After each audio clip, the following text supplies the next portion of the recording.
E, gente, agora eu vou continuar a leitura de Grande Sertão Veredas. Esta é que era a razão, que o Hermógenes da banda do poente podia vir, viesse feito, como que estavam engrossados com quantidade de bandidos jagunços, se soube, e alguns daqueles escapes com vida do tamanduatão já devia de ter ido a ele, levasse aviso. Soltei a faro meus vingadores, para ter as distâncias vindo medidas.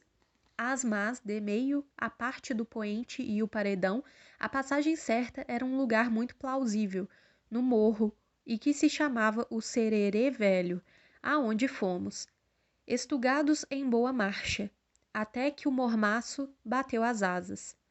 Deu trovão com ventos trapes, dizendo todos disso que ia em breve chover, para minha desvantagem. Em beira do mato, no Sererê Velho, se trabalhou com facão em ramagem e cipó, armando tipóias e latadas. Como que melhorou a experiência do tempo? Adiando. Esbarrou o vento rufado, mas aquele trabalho nosso era carecido, folgar não se pôde, nem para a palavra minha com Diadorim, que era de todo dia, conforme bem a lembro. Noitou, conforme fui dormir recansado de falfa, dormir por pouco, conforme foi e que o meu espírito não queria, que de repente acordei.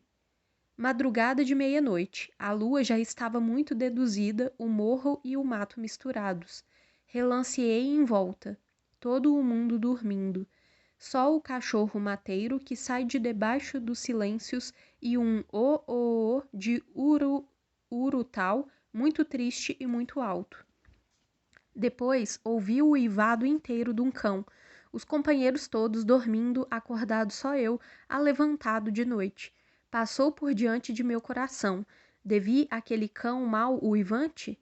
Ideia tristezinha que me veio, porque era que só eu tinha acordado 10 horas tão antes de todos? Mas eu queria prosperar de olhos abertos, carecia.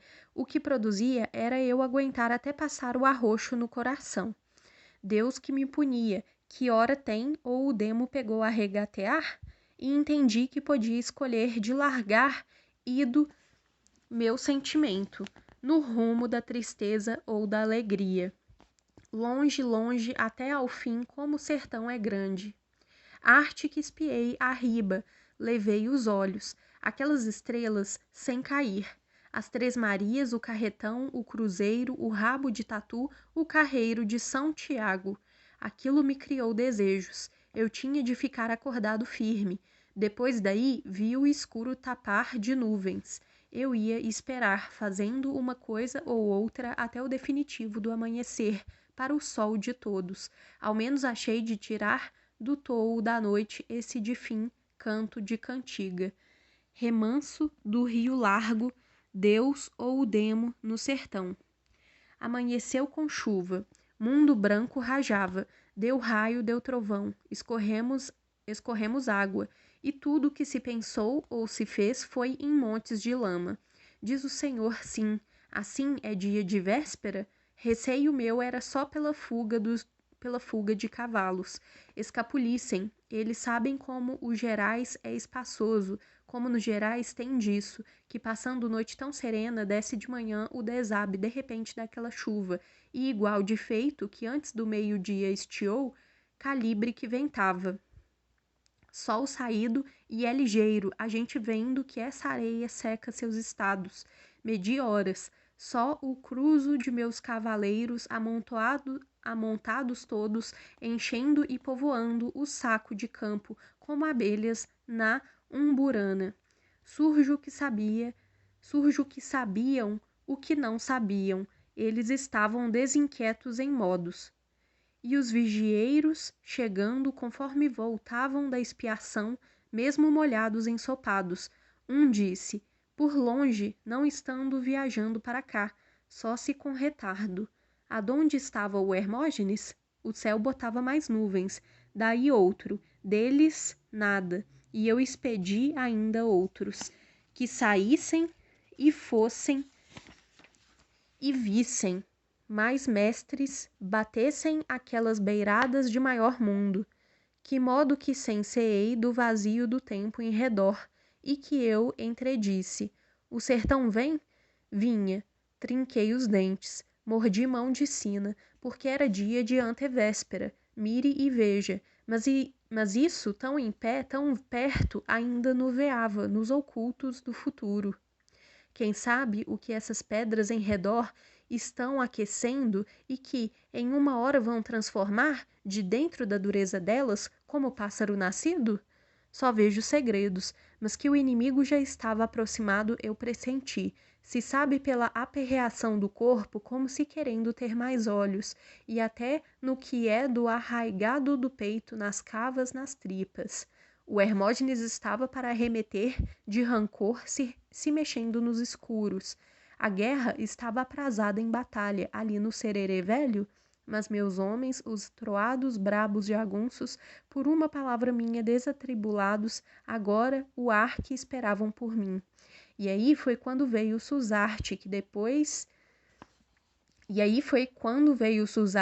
que desde depois do Tamanduatão tinha saído enviado até mais longe para espreitar e espiar como cachorro correndo os ventos.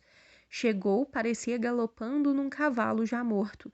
Esbarrou. O cavalo baio, como desmanchado, que arqueava triste as pernas dianteiras, descansou tudo no chão, que da boca e das ventas a jorrava sangue, rebentado dos estômagos e dos peitos.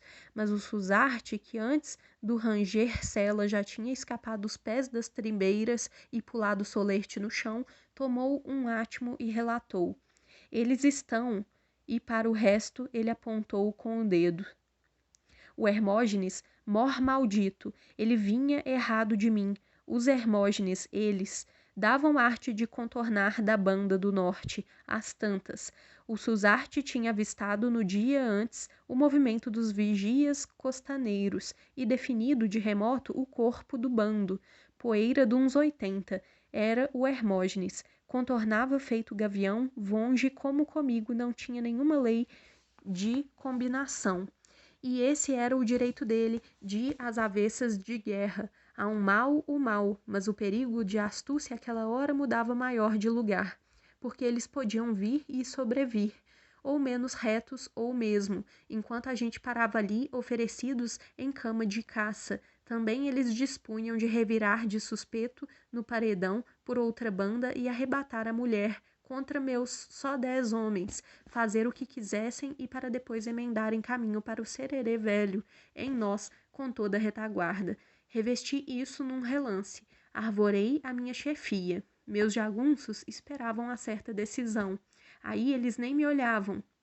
Machimé, eu disse. Resumi. Apre, o que eu ia dizendo no meio do som de minha voz era que o umbigo de minha ideia, aos ligeiros pouquinhos, manso me ensinava, e era o traçado. Tanto que dei ordem, repartição de gente se carecia, determinei assim, metade, metade. Os com João Goanhá e João Conclis ficavam altos no Sererê Velho, cumprindo espera afoita. E chamei os outros, e Marcelino Pampa de Soto comando. Rompemos para o paredão. Tudo se quatreou num pronto, no volver, voltear dos cavalos. Já um giro dava nos campos, já a gente se esquipava. E Diadorim, que vinha atrás de mim uns metros, quando virei o rosto e vi meu sorriso nos lábios dele. Íamos redeando resolutamente, dando as costas para o sol entrando. Dividi ideia da guerra que ia ser no Brutalhau.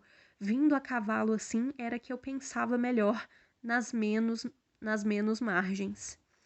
Do Sererê Velho até no Paredão, 6 léguas, e eu tinha de deixar ao menos um homem em cada meia légua, em estação, para em caso serem capazes de traspassar recado de tudo por tudo com a rapidez da guerra. Eu fiz, só ia sendo. Todo o resto que viesse, todo o igual, e meus homens cumpriam capitalmente. Alegria do jagunço é o movimento galopado. Alegria. Eu disse? Ah, não. Eu não. O senhor, de repente, rebata essa palavra, devolvida de volta para os portos da minha boca. Que foi o dito? Novas novidades. Conforme vínhamos a sério tocar e já a bem 1 légua do paredão se estava, quando apareceu o Trigoso. Esse retornava de traquejar às beiras da banda do sul e estivesse jejum no virgem de toda nossa ciência derradeira. Do Hermógenes nem nada sabia, pois justo, mas queria por força relatar. Disse coisas sem proveito. Disse, carecia de impor no meu espírito o rebuliço de esfriar em mim o sangue nas veias? No Sás, uma veredinha 3 léguas abaixo, chefe, vaqueiro que achei que me disse, remendando mensagem, que é um homem chamado Abrão com uma moça bem arrumada, que vem vindo beirandeando o rio e a tralha deles trazem em 2 burros cargueiros e condução de 2 camaradas. Ele falou, e foi a coisa mais de repente na minha vida. Ô Tacília, como tudo neste mundo podia ser e como a minha mente tinha logo puxado de arranco das palavras do Trigoso todo o verdadeiro significado.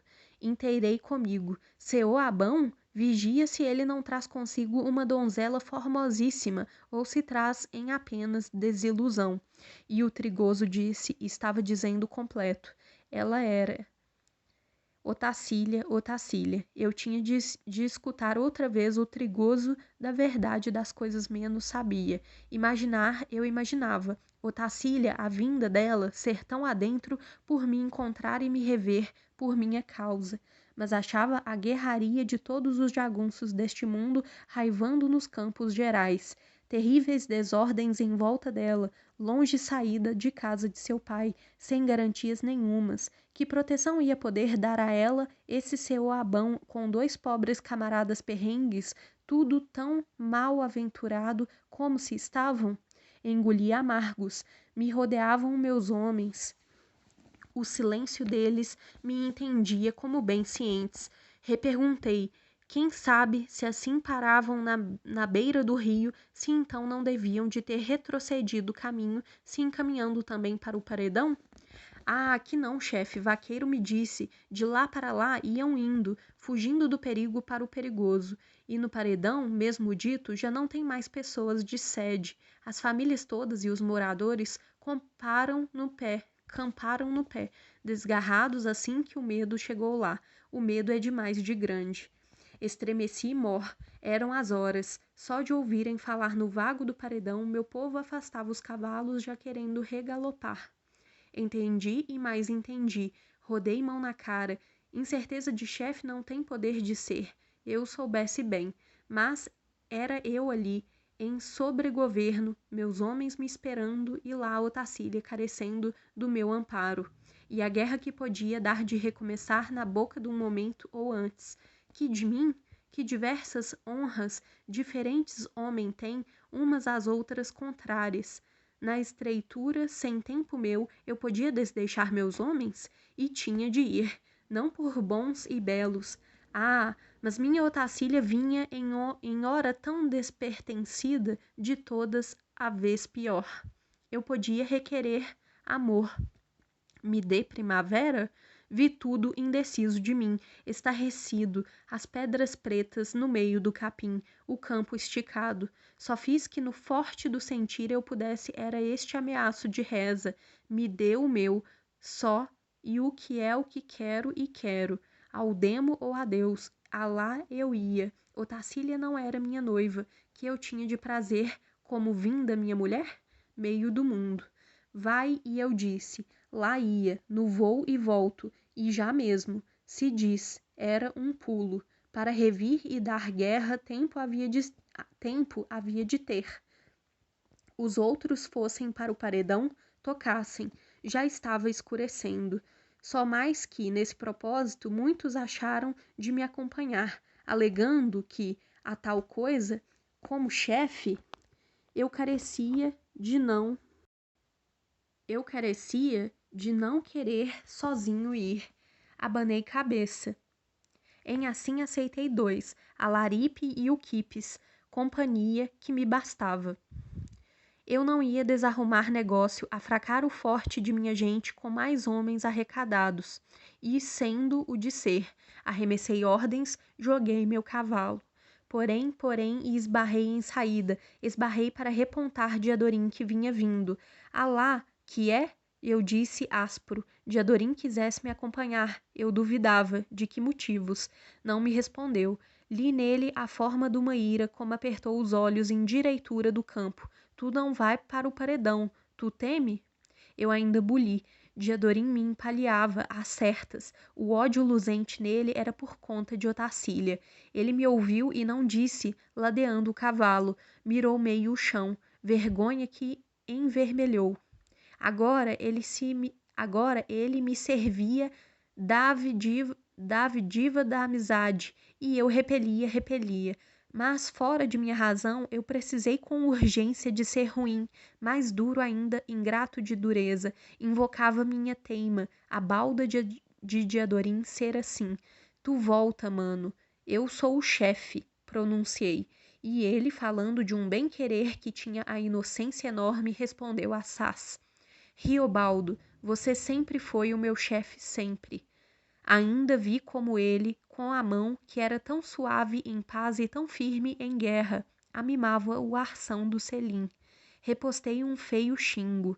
Bramei isso, porque o aso de Diadorim me transtornava. Dei de rédea. Com um raspo de galope, peguei junto com a Laripe e o Quips, que mais adiantados me aguardavam.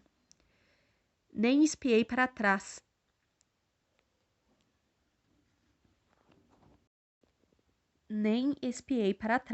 Não ver que Diadorim obedecia, mas como devia de parar estacado lá, até que o meu vulto desaparecesse. Desjustiça, mas como a obrigação do dia me arrolava, e em tudo não pensei, tocando para ir fazer e acontecer aos baques do coração. O Senhor dirá, como naquela hora Diadorim e eu despartávamos um do outro, feito numa água só, um torrãozinho de sal e um torrãozinho de açúcar. Fui com desejos repartidos. Tropear cavalgada nós três, o Quipes, a Laripe e eu, meio a esmo, isso é que se tinha. Refiz o frio da ideia, mas nos primeiros ares nem consegui. Eu despropositava. Diadorim é doido, eu disse. Todo me surrupiei instanteante. Tanto porque Diadorim era nome só de segredo, nosso, que nunca nenhum outro tinha ouvido. A Laripe só fez que susteve cara de não entender e disse somente, hein? Mas aí eu desmanchei o encoberto, dando o do passado, me desimportava. Consoante expliquei, Diadorim é o Reinaldo. A Laripe ficou em silêncio para melhor me entender, mas o Quipes se riu. Dindurim, boa apelidação. Falava feito fosse o nome de um pássaro. Me franzi. O Reinaldo é valente como o mais valente sertanejo supro e danado jagunço. Falei mais alto. Danado, repeti. A Laripe, por respeito, confirmou. Ah, danado é, porque era que não dava outro jeito dele comigo conversar que não fosse com essas reverências? E a noite já tinha completado escuro, sem lua ainda aparecida. Eu não podia avistar a cara dele como formava opinião. As palavras que eu falei ficaram sendo sem dono. Otacília é minha noiva, Laripe. Se a lembra dela? Antes de outros silêncios, ele me respondeu. Ah, lembro. Lá é um fazendão bom. Até me desgostava o modo zeloso do Alaripe sempre guiar o caminho, cuidados com que separa os galhos e ramagens de árvore para o meu cômodo de seguir. E a gente estava quase a passo em passo, donde de conversar desisti muito. A qual a escuridão tapava toda a boca. Aonde para que eu ia? E carecia de ir conforme meu dever. Mas minha Otacília não devia de ter escolhido justa essa ocasião tão destacada de propósitos para vir aventurar entre homens de morte essa delicadeza, sem proteção nenhuma, filha de família. A Laripe e o Quipes não descuidavam de tomar tento em tudo, nos lados, no arredor, figurável que era tempo de guerra, embrenhas de noite, e algum inimigo menos se espera podia surgir para o mal. Aonde se ia? Rumo dado reto em cima da vereda do Sás, ou seguir seguido o rio Paracatu arriba? Tudo como que tudo se me dava a raiva. Tanto por causa desse vaqueiro trazedor de relatos, nem eu soubesse certo se era o seu Abão, se era o Tacília. A quase metade do céu tinha suas estrelas, descobertas entre os enuveados para chuva. O setestrelo no poente a uma braça, devia de regular umas 9 horas. Nesse ponto deu de se ouvir um rumor grande para dentro do cerrado, removendo nas galharias. Só fizemos que esbarramos, rifles em mãos. É a anta, o Quipes disse, conhecedor alertamente. Alguma onça à espera de lua. Otacília a tudo estava exposta por culpa de maus conselhos. O seu Abão entregou a ela a pedra de ametista. Eu falei. Alto falei e não queria que o alaripe ressoasse. Entregou a ela a pedra. Isto é, a pedra era de topázio. Só no bocal da ideia de contar é que erro e troco, o confuso assim. Diadorim sofria mais de tudo, quem sabe, por conta da dádiva daquela pedra. Otacília não devia de ter vindo. Essas andanças. Agora, aonde era que se ia encontrar viajor ou aquele berda mãe de vaqueiro para obrigar a definir notícia? Mas o vaqueiro aquele não teria o certo pouso, só atrás de seu gado urucuiano. Todo o mundo se fugia do paredão e de toda parte, suas trouxas nas costas. A quando se divisou um foguinho adiante no campo, seja que pensei, gente arranchada no ar em caminho para lugar nenhum. Não era, somente foguinhozinho avoável assim azulmente que em leve vento se espalhava. Fogo fá, Jean lá foz, o que não se achava, o que eu pensava. Eu era diferente de todos? Era. Susto disso como me divulguei. A Laripe, o Quipes, mesmo o calado deles, sem visagens, devia de ser diverso do meu, com menos pensamentos. Era. Sei que eles deviam de sentir por outra forma o aperto dos cheiros do cerradão, ouvir desaparelhos comigo o comprido ir de tantos mil grilos campais. Isso me dava ojeriza, mas também com certo consolo misturado, como quando viajando assim no escuro da noite, a ideia da gente cheia de atormentamentos e de repente o cavalo bufa, batendo o vulto da cabeça branquenta e chamando atenção para o cheiro do suor dele, que vale por uma persistência, com paciência de responsabilidade. Aquela noite estava podendo mais do que a minha decisão? Soubesse, não sei, noite lembrada em mim de sereno a orvalho. Revi madrugar quando esbarramos na beira de uma vereda pagã por repouso. A aurora é o sol assurgente e os passarinhos arrozeiros. Cá o céu tomou as tintas. Aí retoquei muita lembrança madraça, como se estivesse no antigamente. Fez falta foi um café, mas comemos farofa, bebemos gole d'água. O Quipes apanhou araticum maduro, ele vivia cuidando de achar as frutas em árvores e moitas, e a Laripe juntou gravetos e acendeu em fogo, só por calor e costume, só, que não se tinha o que quentar nem assar.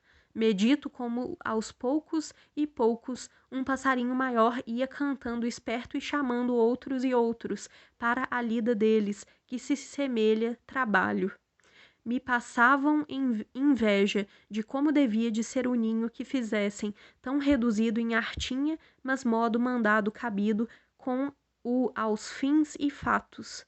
E o que pensei, que aquela água de vereda sempre tinha permanecido ali, permeio as touças de sassafrás e os buritis dos ventos, e eu, em esse dia, só em esse dia justo, tinha carecido de vir lá, para avistar com eles.